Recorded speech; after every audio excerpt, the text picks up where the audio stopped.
Nah, yang pertama di sini ada konsep dasar. Yang pertama ada ESG atau Environmental Social Governance, yaitu kerangka evaluasi untuk menilai bagaimana perusahaan mengelola dampak lingkungan, tanggung jawab sosial, dan tata kelola internal. Dan kedua ada sustainability, yaitu keberlanjutan adalah prinsip penentuan atau kebutuhan masa kini tanpa mengurangi kemampuan generasi mendatang untuk memenuhi kebutuhannya. Yang ketiga ada operational modern atau sustainable operational management, yaitu pendekatan pengelola proses bisnis yang mengintegrasikan efisiensi ekonomi dengan praktik ramah lingkungan. Keempat, ada green business adalah konsep bisnis yang minimalkan dampak negatif ke lingkungan sambil menciptakan nilai ekonomi dan lingkungannya. Contohnya itu seperti energi surya, produk daur ulang, dan zero waste. Dan di sini yang kelima ada sustainable operational management, yaitu pengelola proses produksi dan layanan agar efisien, sumber daya, hemat energi, rendah emisi, dan minim limbah. Nah, di sini yang kedua ada teori utamanya, yaitu triple bottom line. Itu keberhasilan perusahaan tidak hanya diukur dari keuntungan finansialnya, tetapi juga dari dampak sosial dan lingkungan. Tiga aspek utama diperhatikan adalah manusia, lingkungan, dan keuntungan. Nah, keterkaitannya itu menjadi landasan konseptual bagi keberlanjutan dan bisnis ramah lingkungan.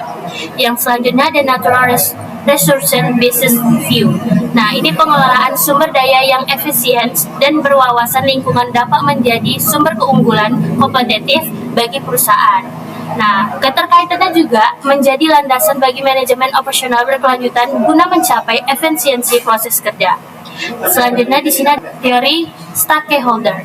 Nah, perusahaan memiliki tanggung jawab terhadap seluruh pihak yang berkepentingan, bukan hanya pemegang saham. Pihak tersebut meliputi karyawan, pelanggan, masyarakat, dan lingkungan. Keterkaitannya itu menjadi landasan bagi ESG dan pelaporan keberlanjutan untuk meningkatkan transparansi perusahaan. Nah, cara ini membantu perusahaan menyeimbangkan keuntungan, menjaga hubungan baik dengan semua pihak, dan mengolah sumber daya secara efisien. Jika diabaikan, perusahaan berisiko mengalami kerugian finansial, kerusakan reputasi, dan kesulitan bersaing dalam jangka panjangnya. Nah, yang terakhir ada tokoh ahli. Di sini ada John Elkington, itu pencetus triple bottom liner atau people, planet, profit. Nah, Michael Porter dan Mark Kramer itu penggagas creating shared value, yaitu gabungan nilai bisnis dan sosial. Di sini ada Robert Eccles, itu pelopor integrasi ESG dalam strategi dan investasi perusahaan. Dan terakhir ada Heiser dan Render, itu ahli manajemen operasional, yaitu tekanan sustainability dan supply chain. Nah, materi kami yang selanjutnya itu ada tools atau model. Yang pertama GRI standar, yaitu Global Reporting Initiative, standar pelaporan keberlanjutan paling banyak dipakai global, yaitu membantu perusahaan ukur dan lapor kinerja ekonomi, sosial, lingkungan. Yang kedua ada material matrik atau material tool untuk memprioritaskan isu ESG yang paling penting bagi stakeholder dan bisnis. Sering dipakai sebelum bikin laporan keberlanjutan. Yang ketiga itu ada ISO 26000 atau Guidance on Social Responsibility panduan, yaitu ISO untuk tanggung jawab sosial perusahaan, bukan sertifikasi, tapi framework buat implementasi. Yang keempat itu ada SDG mapping atau pemetaan tujuan pembangunan keberlanjutan, mencocokkan program perusahaan dengan 17 SDGs PBB biar dampaknya terukur. Nah, dan terakhir itu ada Life Cycle Assessment, yaitu LCA, alat ukur untuk dampak lingkungan dari awal sampai akhir siklus hidup produk. Sering dipakai di NRPP. Nah, untuk selanjutnya itu ada studi kasus nyata ya. Kami mengambilnya itu dari Kopi Kenangan, yaitu menerapkan keberlanjutan dengan bekerja sama langsung bersama petani kopi lokal. Mereka membeli bahan baku dengan harga yang lebih adil dan memberikan pelatihan supaya kualitas panen meningkat. Selain itu, mereka juga mulai mengurangi penggunaan plastik sekaligus pakai dengan beralih ke kemasan yang lebih ramah lingkungan di beberapa gerai. Langkah ini membuat rantai pasok menjadi lebih stabil, kualitas produk tetap terjaga, dan pelanggan terasa lebih tertarik karena merek tersebut dinilai peduli terhadap lingkungan dan petani lokal. Selanjutnya itu hubungan dengan manajemen operasional. Hubungan antara ESG dan keberlanjutan dengan manajemen operasional adalah saling mendukung. Tugas manajemen operasional adalah mengelola produksi, rantai pasok, dan kualitas agar berjalan efisien. Saat prinsip ESG diterapkan, perusahaan akan lebih fokus pada penghematan sumber daya, pengurangan limbah, serta kepedulian terhadap karyawan dan pemasok. Akibatnya, proses kerja jadi lebih hemat biaya, risiko gangguan berkurang, dan kualitas produk lebih terjaga. Dengan kata lain, ESG membantu operasional mencapai tujuan utamanya dengan cara yang lebih efektif dan bertanggung jawab. Nah, di sini saya akan menjelaskan tentang hubungan dengan SDGs, ESG, dan keberlanjutan mendukung pencapaian Sustainable Development Goals atau SDGs, yaitu 17 target global PBB untuk tahun 2030. Setiap praktik ESG yang diterapkan perusahaan seperti menjaga lingkungan, memperlakukan karyawan secara adil, dan membangun rantai pasok yang etis sejalan dengan poin-poin SDGs. Misalnya, mengurangi limbah mendukung SDG 12 tentang konsumsi bertanggung jawab, sedangkan membantu petani lokal mendukung SDGs 1 dan SDG 8 tentang pengetesan kemiskinan dan pekerjaan layak. Singkatnya, dengan menjalankan ESG, perusahaan turut berkontribusi pada pembangunan berkelanjutan di tingkat global. Nah, di sini ada hubungan dengan sustainability. Manajemen operasional dan sustainability bekerja sama untuk menjaga keberlangsungan bisnis. Operasional fokus pada efisiensi, proses produksi, penggunaan sumber daya, dan kelancaran rantai pasok. Sedangkan sustainability memastikan semua proses itu ramah lingkungan dan bertanggung jawab secara sosial. Dengan membangunkan keduanya, perusahaan bisa mengurangi pemborosan, menekankan biaya, dan menjaga hubungan baik dengan karyawan serta pemasok. Hasilnya, bisnis tidak hanya berjalan efisien hari ini, tetapi juga tetap relevan dan kuat di masa depan. Nah, jadi untuk kesimpulan ESG berkelanjutan dan manajemen operasional bekerja sama untuk membentuk bisnis yang efisien sekaligus bertanggung jawab. Saat perusahaan menerapkan ESG dalam operasionalnya, penggunaan sumber daya menjadi lebih optimal, risiko berkurang, dan mutu produk lebih terjaga. Dampaknya juga terlihat pada hubungan yang lebih kuat dengan pemasok serta citra merek yang lebih positif. Praktik ini selaras dengan tujuan SDGs, sehingga perusahaan tidak hanya berorientasi pada keuntungan, tetapi juga memberikan kontribusi nyata bagi pembangunan berkelanjutan.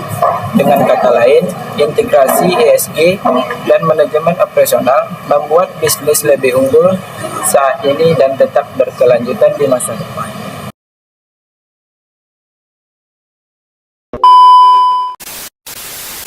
Nah, dari materi kami ini, mengapa konsep ini penting? Nah, ESG ini dan operasional modern ini merupakan konsep penting karena membantu perusahaan mencapai keuntungan jangka panjang tanpa mengabaikan aspek lingkungan, sosial, dan tata kelola. Di era modern ini, perusahaan tidak hanya dinilai dari laba yang dihasilkan, tetapi juga dari dampaknya terhadap masyarakat dan lingkungan. Nah, penerapan ESG ini dapat meningkatkan reputasi perusahaan, menarik investor, mengurangi risiko bisnis, dan meningkatkan efisiensi operasional, serta menciptakan nilai yang berkelanjutan bagi seluruh pemangku kepentingan. Yang kedua, apa dampaknya jika tidak diterapkan? Nah, jika perusahaan tidak menerapkan ESG dan sustainability, maka beberapa dampak yang dapat terjadi adalah pencemaran lingkungan yang semakin tinggi dan pemborosan energi dan sumber daya.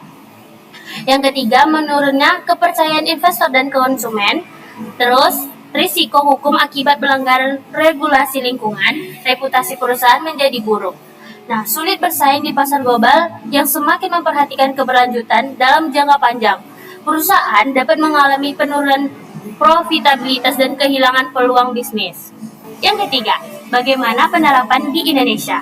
Penerapan ESG di Indonesia terus berkembang, terutama setelah adanya regulasi dari Otoritas Jasa Keuangan atau OJK mengenai keuangan berkelanjutan. Contohnya itu penerapannya aspek lingkungan atau environmental, yang kedua penggunaan energi terbarukan, pengurangan emisi korban, pengolahan limbah industri, terus aspek sosialnya itu program CSR atau Corporate Social Responsibility, itu perlindungan hak pekerja. Yang kedua, ada pemberdayaan masyarakat sekitar. Yang ketiga, aspek tata kelola atau governance. Yang keempat, ada transparansi laporan keuangan. Kelima, pencegahan korupsi. Nah, bagaimana manajemen risiko yang baik? Itu contohnya perusahaan di Indonesia yang menerapkan ESG antara lain yaitu PT Bank Rakyat Indonesia atau BRI, PT Pertama, dan PT Unilever Indonesia. Nah, selanjutnya itu apa tantangan implementasinya? Ada beberapa tantangan implementasi ESG dan sustainability di Indonesia, yaitu yang pertama biaya investasi awal yang cukup besar. Yang kedua, kurangnya pemahaman SDM mengenai ESG. Yang ketiga itu teknologi ramah lingkungan yang masih mahal. Yang keempat, belum meratanya regulasi dan pengawasan. Dan yang kelima, kesulitan mengukur kinerja ESG secara akurat. Dan yang terakhir, perubahan budaya organisasi yang membutuhkan waktu. Nah, selanjutnya itu apa hubungannya dengan sustainability? ESG merupakan alat atau kerangka kerja untuk mencapai sustainability. Hubungannya environmental itu hubungannya menjaga kelestarian lingkungan, sosial itu hubungannya meningkatkan kesejahteraan masyarakat, dan yang governance itu memastikan tata kelola perusahaan yang transparan dan bertanggung jawab. Dengan kata lain, ESG membantu perusahaan mencapai tujuan pembangunan berkelanjutan, Sustainability Development Goals atau SDGs. Nah, dan yang keenam ada studi kasus nyatanya juga. Itu kami ambil dari PT Unilever Indonesia. Masalahnya meningkatkan perhatian konsumen terhadap isu lingkungan dan sampah plastik. Solusinya mengurangi penggunaan plastik sekali pakai, mengembangkan kemasan yang dapat didaur ulang, menjalankan program pengumpulan sampah listrik, sampah plastik, dan hasilnya itu reputasi perusahaan meningkat, kepercayaan konsumen semakin tinggi, dan mendukung target sustainability perusahaan. Nah, baik, kita untuk selanjutnya yaitu contoh infografis ESG sustainability dalam personal modeling. Satu, environmental, yaitu mengurangi emisi korban, pengelolaan limbah, energi terbarukan, efisiensi penggunaan sumber daya. Yang kedua, sosial, kesejahteraan karyawan, keselamatan kerja, program CSR, kepuasan pelanggan. Yang ketiga, governance, yaitu transparansi perusahaan, anti korupsi, manajemen risiko, keputusan hukum, manfaat ESG. Nah, di sini ada meningkatkan daya saing, yaitu satu, menarik investor, yang kedua menjaga lingkungan, yang ketiga meningkatkan kepercayaan masyarakat. Di sini ada tantangan ESG. Satu, biaya implementasi tinggi. Yang kedua, kurangnya SDM ahli. Yang ketiga, perubahan budaya organisasi.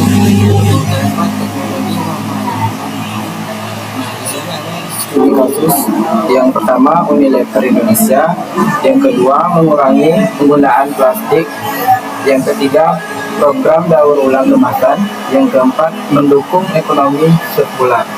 Nah, di sini ada hasil, ada 3 macam, yaitu reputasi meningkat, yang kedua kepercayaan konsumen bertambah, yang ketiga operasional lebih berkelanjutan.